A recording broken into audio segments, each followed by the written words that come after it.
This is Tim Bryce with my column entitled 100 Watts Goes a Long Way. Tiny WZIG-FM 104.1 is a new commercial-free radio station in northern Pinellas County, Florida. How tiny is it? It operates at a meager 100 watts. To appreciate its size, consider this. The legendary WLW radio tower from my old hometown of Cincinnati, Ohio, was created by the inventor and entrepreneur Powell Crosley Jr., who didn't just want to build another radio station, but a big one, a very big station. In 1934, the WL tower began broadcasting with 500,000 watts of power, an incredible number. It was so powerful you could easily hear the AM station in Los Angeles. Midwest farmers could hear the programming on their barbed wire. Lights would turn on and flicker. You could hear it in the springs of your mattress or from the fillings of your teeth. It was incredibly powerful. In 1939, just prior to World War II, the FCC thought this was too much and put a maximum limit of 50,000 watts on commercial radio transmissions. Today, 50,000 watt stations are referred to as clear channel, and there are a limited number of them in the United States.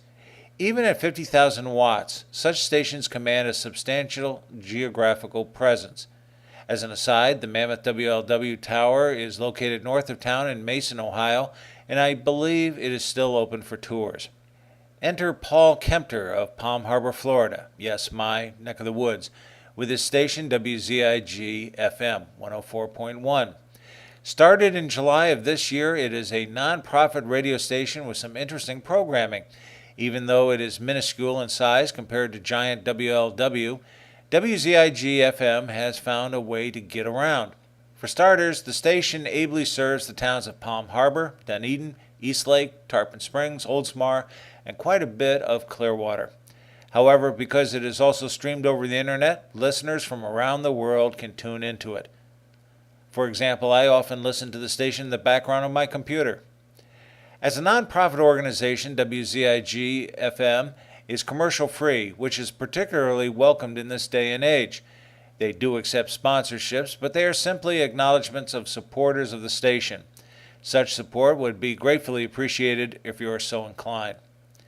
In addition to being commercial-free, I particularly like the eclectic mix of music they offer. You might hear something modern one moment, then perhaps some classic rock, the 50s, blues, pop, country, the Beatles or Stones, or even big band. I was very much impressed by the station's music shuffle. What really sold me was when I heard Sam and Dave singing, "Hold On, I'm Coming," something you rarely hear anymore. Again, this is all commercial-free. In addition to this, the station features a jazz show on Mondays from 8 to 9 p.m., and on Thursdays at noon. It is hosted by Rain Dog, a local teacher who really knows his stuff. Ray Kramer is the sports director who airs on Saturdays at 10 a.m. and covers the main Tampa Bay teams, plus North Pinellas High School football and more. More programming is in the offing to support the local area. For example, they are looking for North Pinellas churches who wish to broadcast their services. Local musicians are also welcome to submit quality upbeat material for consideration. A release is needed.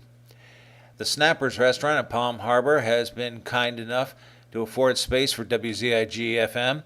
As a small operation, though, they do not require much room. Even though WZIG-FM transmits at only 100 watts, they are getting the message out. I admire them for their support for the community, along with assembling some professional programming. Even better, Kempter's group is having fun putting this all together. Whether you live in my neck of the woods or not, I encourage you to tune in to WZIG-FM 104.1 and listen to the shuffle. I do not believe you will be disappointed, even at just 100 watts. By the way, the station's call letters WZIG is named after Kempter's dog, Ziggy. Yes, there really is a Ziggy. I've met him. He's also known as Wolfmaster Z. Friends, keep the faith. This is Tim Bryce in Palm Harbor, Florida. Follow me on the internet at timbryce.com.